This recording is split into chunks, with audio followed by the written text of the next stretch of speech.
Barchaga assalomu alaykum do'stlar. Bugun ushbu videomizda biz Bitcode'dagi 1002 Find Common Characters masalasini yechib o'tamiz.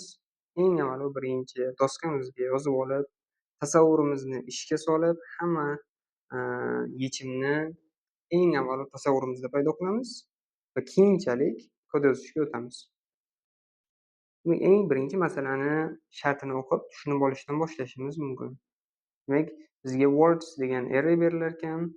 Uning ichida stringlar bo'lar ekan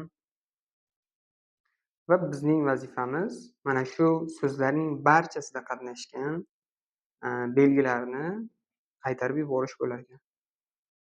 Va agar bitta belgi bir qancha marta qatnashgan bo'lsa, har bitta so'zda, masalan, bu yerda mana birinchi example'mizda bizda L, demak, L harfi birinchi 2 marta qatnashyapti Bella'da.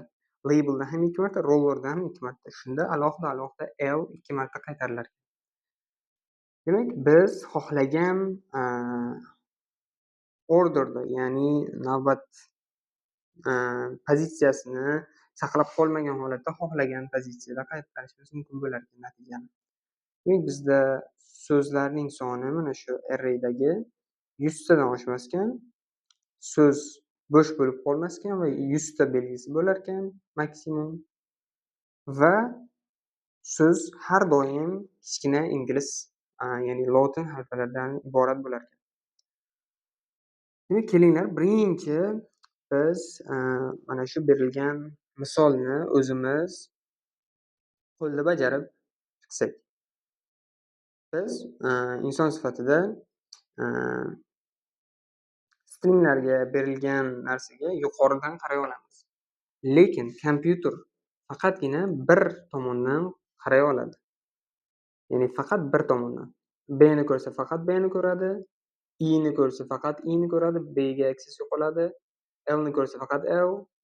Ya'ni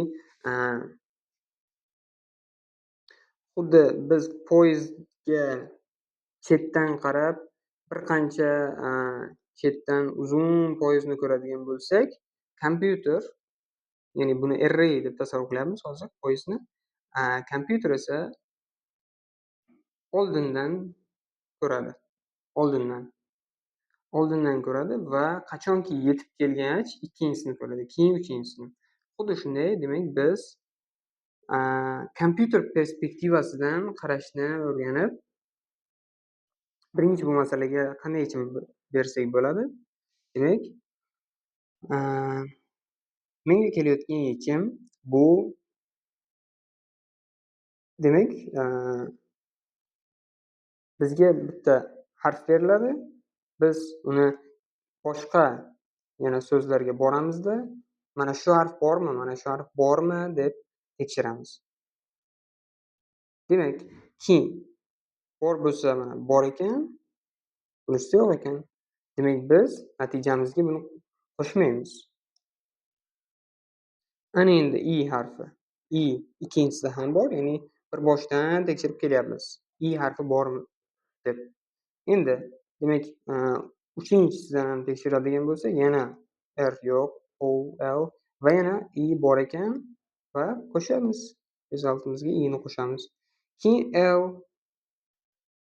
Demak, L harfi ikkinchisida bor, uchinchisida ham mana bor. Ana endi bizda muammo paydo bo'ladi. Biz indekslarni saqlamayotganimiz uchun biz duplikatlarni qaytarishimizda muammo bo'ladi. Chunki biz aynan mana bu harflar L 2 marta kelganini tekshirishimiz kerak. Yoki agar yana L harfi ko'p bo'ladigan bo'lsa, faqat ikkitasinigina olishimiz kerak. Ya'ni bunga chalg'imasligimiz kerak. Bunga chalg'imaslik uchun biz qanaqadir array ochib, I harfini mana bu ikkinchisida, keyin uchinchisidagi pozitsiyasini, indekslarini saqlab boradigan bo'lsak, bizda keyinchalik duplikatlarni biz handle qila olamiz. Lekin bizda bitta muammo bor. Biz har bitta harf uchun borib qayta-qayta on operatsiya bajaryapmiz. Ya'ni har bitta harf birinchi so'zdan qaraymiz, birinchi so'zdagi harfni ikkinchisidan qaraymiz, keyin uchinchisidan ham qaraymiz. Har safar OM bajaryapmiz. Bizda duplicate work bor bizda. Demak, duplicate work ni biz oldini olishimiz kerak space orqali.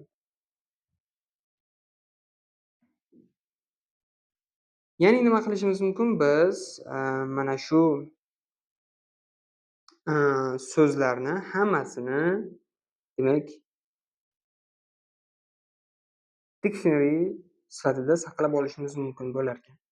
Demak, bizda dictionaryda qanaqa bo'ladi? B bizda har doim sanab chiqamiz. B demak, default holatda 0 bo'ladi, keyin 1 qilib qo'yamiz. Keyin I keladi. I yo'qmi, demak I ni qo'shib qo'yamiz. Bu ham 1 bo'ladi. Keyin L kelganda buni 1 qilamiz. Keyin yana L kelganda endi 2 qilib qo'yamiz. Keyin A keladida bizga yana 1 qilib qo'yamiz va birinchi so'zimiz tugaydi. Xuddi shunday endi ikkinchi so'zimizni ham biz L demak 1 marta keldi. A 1 marta, B 1 marta, I 1 marta va ana endi L 2 marta. Bizda dictionary'mizda, hashmapimizda L bo'lgani uchun allaqachon demak biz mavjud elementni keyini valuesini o'zgartirib qo'yamiz. Demak, uchinchi so'zga keladigan bo'lsak, bizda R harfi birinchi kelyapti. 1, keyin O, bu ham 1, keyin L kelyapti. Bizda 1 bo'lyapti, keyin yana L kelyapti. Shuning uchun 2 qilib qo'yamiz, bittaga oshirib. I harfi kelyapti, demak 1 ga oshirib qo'yamiz. Keyin bizda R harfi kelyapti, demak buni 2 ga oshirib qo'yamiz. Demak, shunday qilib bizda 3 ta hashmap paydo bo'ldi. Ana endi hashmapning kuchli tomoni unda search time juda tez. Ya'ni search time ga biz stringda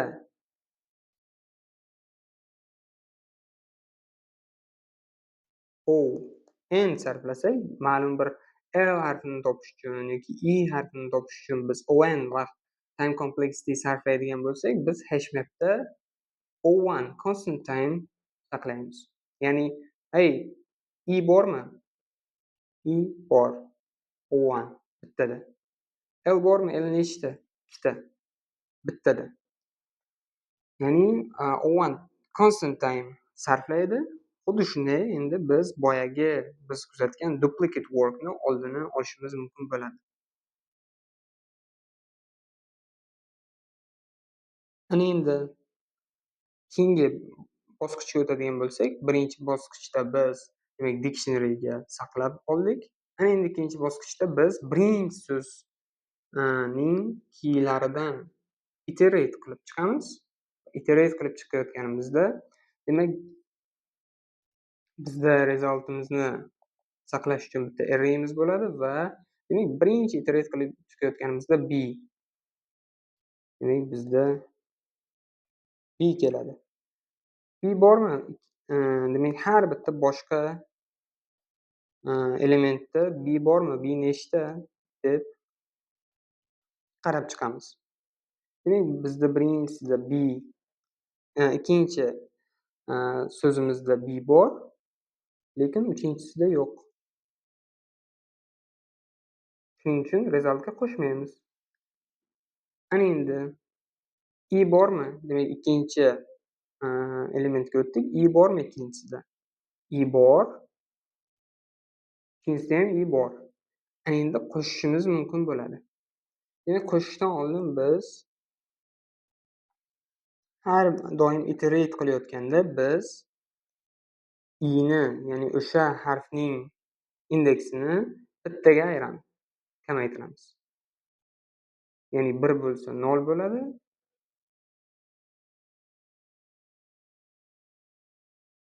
2 bo'lsa 1 bo'ladi. Ana endi birga emas, aynan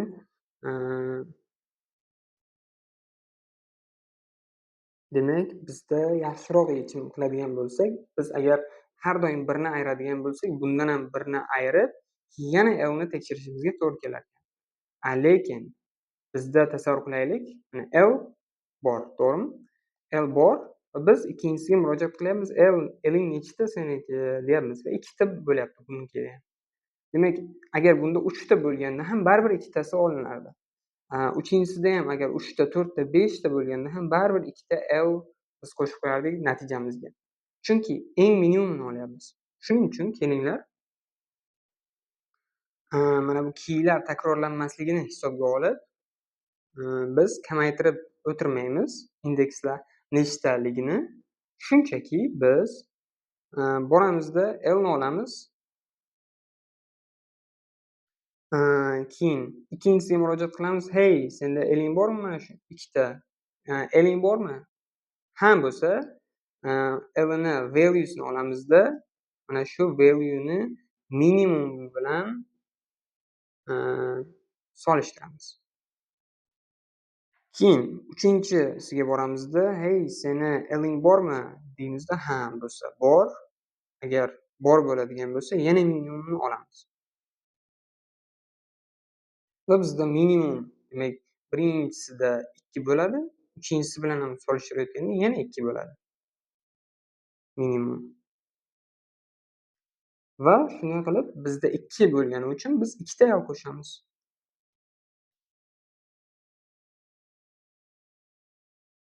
Va A. Ana endi A. Hey, senda A bormi? Bor. Demak, minimumni olamiz. Manda ham 1, senda ham 1. Demak, 1 bo'ladi. Ana endi 3-element bilan solishtirilayotganda A yo'q, shu uchun qo'shilmaydi. Agar A mana shu ikkinchisida yo'q bo'lganda, ikkinchisidayoq biz demak to'xtatardik tekshirishni. Kelinglar, ana endi ikkinchi input bilan shug'ullanamiz. Ikkinchi inputda bizga yana birinchi etap, demak 1 to dict,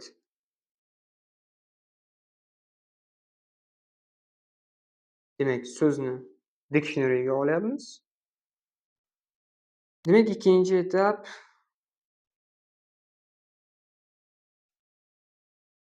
iterate.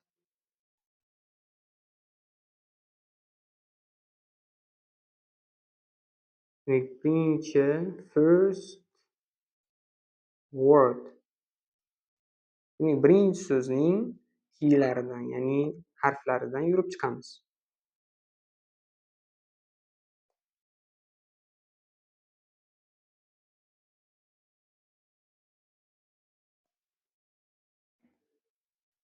In all. Kelinglar, buni ham chiroyli qilib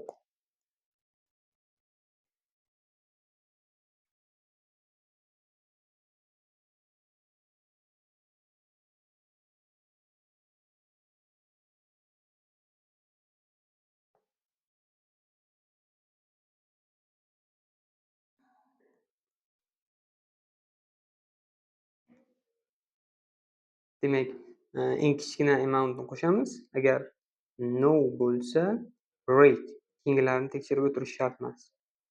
Check in others degani hammasidan yurib chiqamiz degani. Va endi yana qiladigan bo'lsak, demak, birinchi to dict. C 1, O 1 bo'ladi, keyin yana 2 bo'ladi. L 1 bo'ladi. L 1, O 1 bo'ladi, keyin 2 bo'ladi, keyin K demak 1 bo'ladi. Mana endi C 1 bo'ladi, O 1 bo'ladi, keyin yana 2 bo'ladi. Demak, K bizda 1 bo'ladi. Ana endi biz nima qilamiz? Iterate in keys of first word. Demak, mana shu birinchi so'zning hamma harflarini yurib chiqamizda, boshqalardan surib chiqamiz. Eslardigan bormi, mana shu harf mana shuncha marta deb va bo'lsa eng minimumini olamiz, eng kam qatnashganini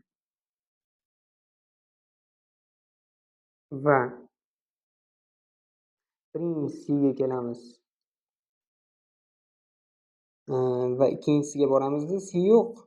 Demak, uchinchisiga borib o'tirmaymiz shunda. She'rni o'zidan to'xtatamiz C'ni tekshirishni. Ana endi O ikkinchisiga boramiz. Ikkinchisiga borganda bizda bor deydi. Keyin biz ikkovini ham valuesini olamiz.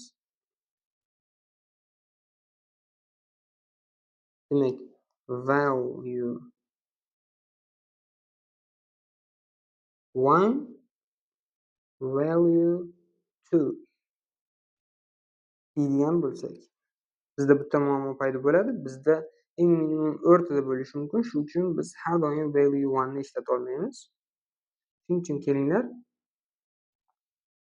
min val bilan value ni har doim min valueni olib yuramiz o'zimiz bilan. Min val ya'ni 2, hozir bizni кейsimizda 2, value ham 2. Demak, ikkovini minimum ham 2 bo'ladi. Min val 2 ga o'zgaradi. Agar masalan hozir value hozirgisi 1 bo'lganda, min val ham 1 ga o'zgargan bo'lardi. Va keyin uchinchisiga boramiz. O bor. Demak, min val bilan solishtiramiz. 2 chiqadi va ikkita O ni qo'shib qo'yamiz resultimizga. O, O. Keyin L ga boramiz. L birinchisida bor. Demak, min valni olamiz va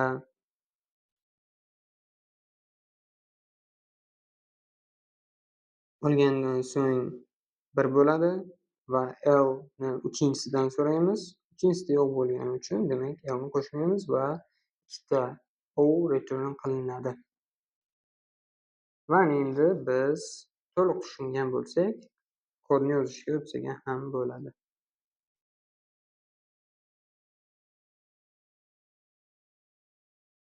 Bizga masala sharti kerak emas unchalik ham.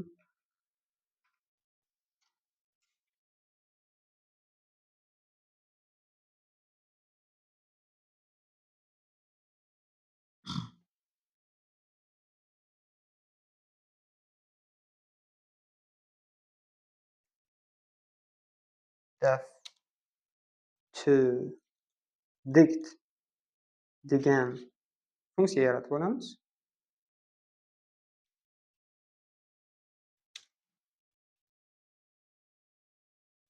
Bu bizga nima qaytaradi? Dict qaytaradi. Hozircha pass qilib turamiz buni. Keyinchalik implement qilamiz.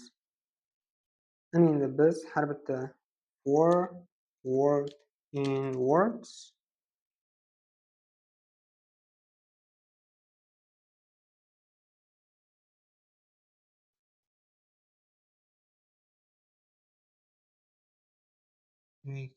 har bitta dictionaryni saqlash uchun ham bizga array kerak. Demak,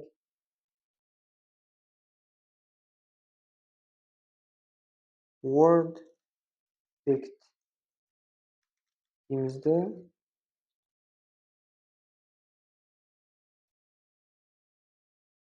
words frequency degan listimizga saqlaymiz va har bitta word uchun demak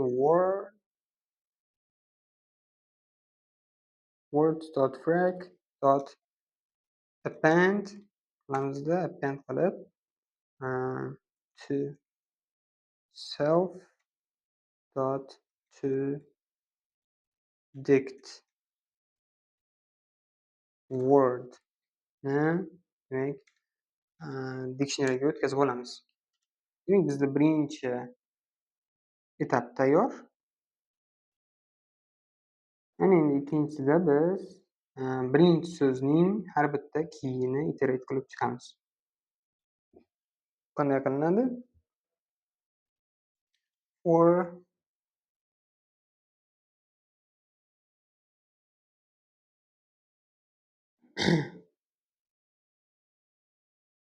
key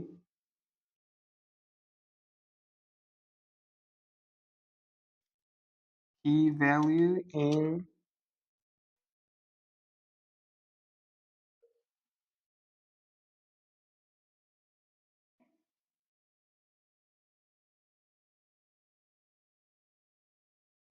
frequency'ni birinchi elementida bizda birinchi so'zning demak frequency'lari saqlanadi. Ana endi bizda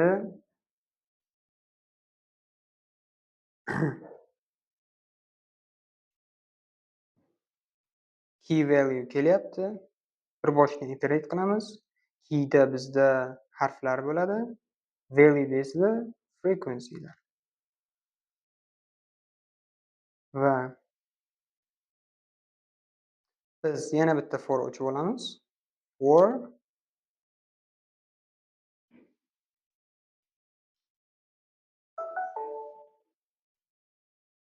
demak I in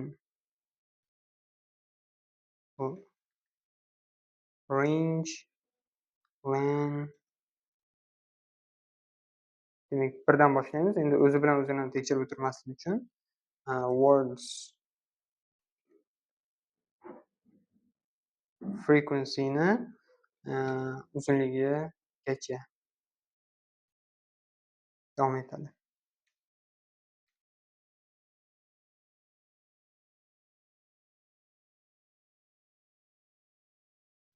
Minimum frequency'ni hozircha value ga tenglashtiramiz. Va ana endi tekshirishni boshlaymiz.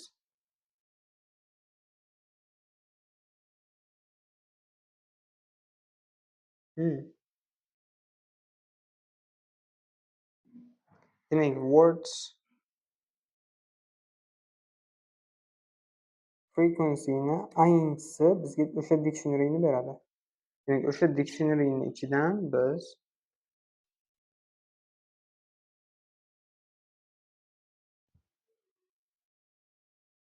if demak k in mana shu harf bo'lsa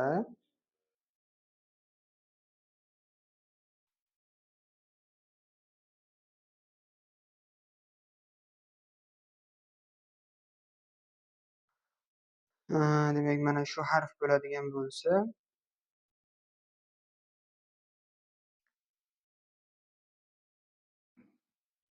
demak tasavvur qilaylik I bor bizda bo'ladigan bo'lsa nima qilamiz?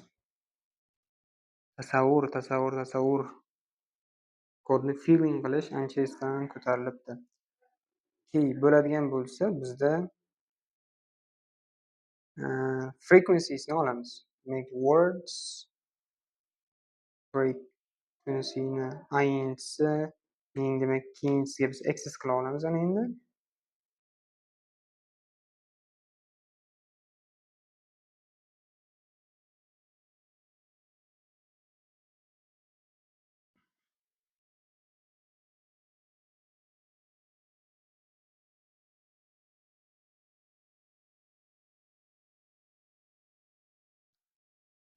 Minimum frequency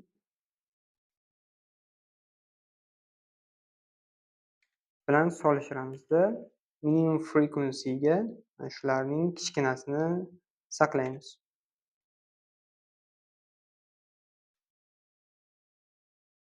Else bo'lsa break qilamiz. Chunki keyingi so'zlarni tekshirib o'tirishning hojati yo'q. Chunki ushbu so'zda bu harf mavjud emas. Ana endi hamma so'zlarni mana shu harf uchun tekshirib bo'lgandan keyin kelinglar biz result degan array'miz bo'lsin.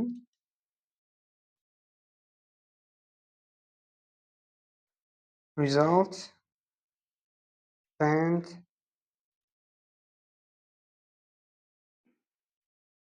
demak o'sha key ko'paytiramiz. Minimum frequency qo'shamiz. Bu hech qachon 0 bo'lmaydi. Chunki agar 0 bo'ladigan bo'lsa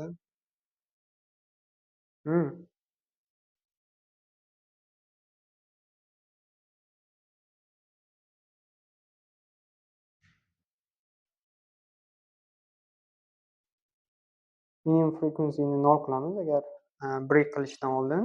Chunki biz faqat bittasini break qilyapmiz. Va tekshirish qo'shib qo'yamiz. If minimum frequency'miz 0 bo'lmasagina biz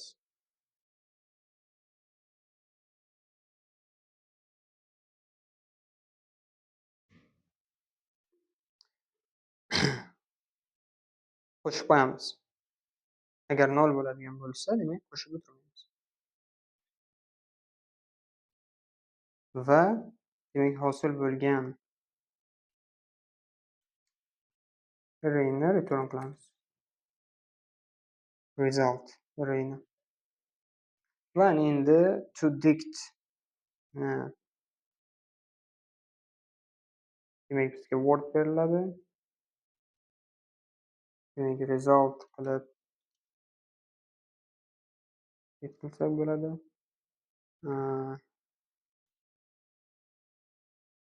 Kelinglar default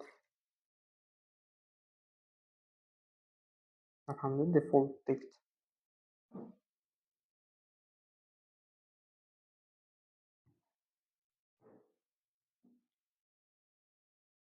int va for c in word resultning c inchisi qo'shamiz tenglik 1 va return result qilamiz. Va bu bizga default deb qaytaradi.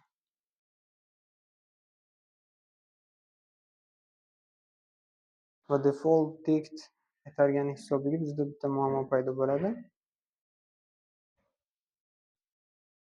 Bitta muammo nima? Bu in qilib tekshirayotganimizda menimcha in qilib tekshirayotganimizda false qaytarishi kerak.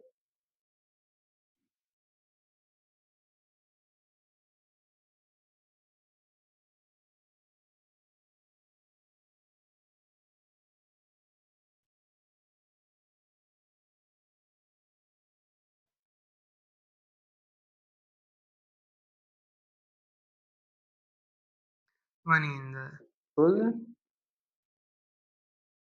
Endi syntax xatolariga bitta qarab chiqamiz. Menimcha yo'q. Words frag result key value frequency value saqlayapmiz va update qilib boryapmiz. Valuesini value solishimiz to'g'ri va oxirida har bitta hamma so'zlarni tekshirib bo'lgandan keyin agar min frequency bo'lsa qo'shamiz, bo'lmasa yo'q.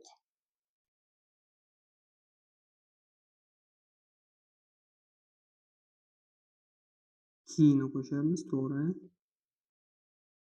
Va endi kelinglar ikkinchi input osonroq bo'lgani uchun ikkinchisini mana shuni qo'yib ko'ramiz. Demak, birinchi keladida bizda default dict ga har bitta qni bitta c, ikkita o, l deb qaytaradi va hamma so'z uchun shunaqa qiladi. Va bizga birinchi so'zni biz iterate qilib tekshiramiz. Minimum frequency demak c bo'lgani uchun 1 dan boshlanadi. Va words ni frequencylarini ikkinchi so'zdan boshlab tekshiramiz. Mana bu forimiz ikkinchi so'zdan boshlab iterate qiladi. Va agar bizda o'sha so'zimizda keyimiz bo'lsa, ya'ni o'sha harf qatnashgan bo'lsa, minimum frequencyni update qilamiz. Agar qatnashmagan bo'lsa, 0 ga teklab break qilamiz. Agar 0 bo'lmasa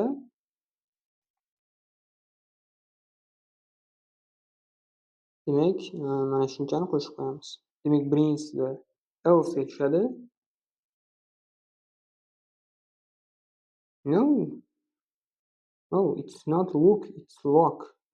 Demak, birinchisida demak bizga hammasida bir bo'lgani uchun demak birinchisini tekshiradi, birligicha qoladi, keyin ikkinchisini ham tekshiradi. Ya'ni uchinchini ham tekshiradi, keyin yana birligicha qoladi, keyin break qiladi. Break qilmasdan shu o'zi for tugaydi, keyin bitta C ni qo'shadi resultimizga. Keyin O ga boradi. Demak, bizda hozircha minimum frequency 2 bo'ladi. Keyin ikkinchi so'zni qatnashayotganda minimum frequency 1 bilan 2 solishtiriladi, 1 olinadi. Keyin uchinchi so'zga borilib, yana 1 bilan 2 solishtiriladi, 1 qolgani hisobiga demak bitta O qo'shiladi. Va L keladi. Lda ikkinchi so'zda bor va minimum frequency o'zgarmaydi. Uchinchisida yo'q. Minimum frequency 0 ga o'zgaradi, break bo'ladi. 0 ga o'zgargani uchun demak bizga append qilinmaydi. Ana endi submit qilsak bo'ladi. Indentation xatolari bo'lmasa, albatta. Not enough values to unpack. Mana bu yerda sintaktik xato qanday bo'ladi? Valuesni dictionary'ning items bo'ladi adashmasam. Itemda items qilsak bizga key hamda value ni beradi. Obbo, ELL va biz bunday qilishimiz kerak.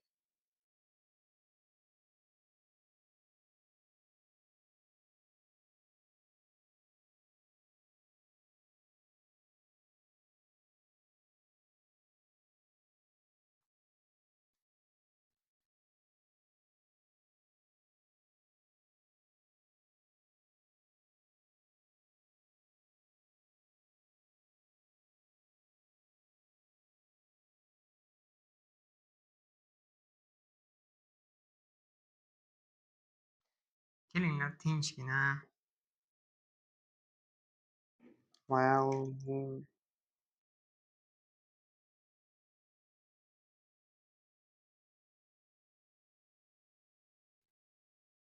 There should be a Pythonic way of doing this, but I don't know it yet. Track result.send key in minus equal to 1. Mana endi buni o'chirib tashlaymiz. Demak, katta ehtimol bor, lekin hozircha men bilmayman. Demak, min frequency 0 bo'lmagan payt. Endi mana bu if ni ham olib tashlasak bo'ladi. Chunki if ni ishini while qilyapti bizda. Ikkita tashqariga, ikkita tashqariga, ikkita tashqariga.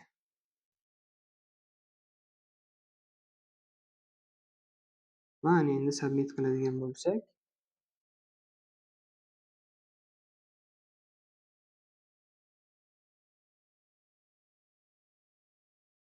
bizda accepted bo'ldi va bizda bu yechimimizning time complexity'si ON bo'ladi. Hamma so'zni aylanib chiqamiz. ON ko'paytiramiz, n desak ham bo'ladi. Har bitta so'zning har bitta harfini, element indeksini aylanib chiqamiz bir martaga. Qo'shimcha xotiradan foydalanyapmizmi? Foydalanyapmiz. Dictionary ga saqlab olish frequency'larni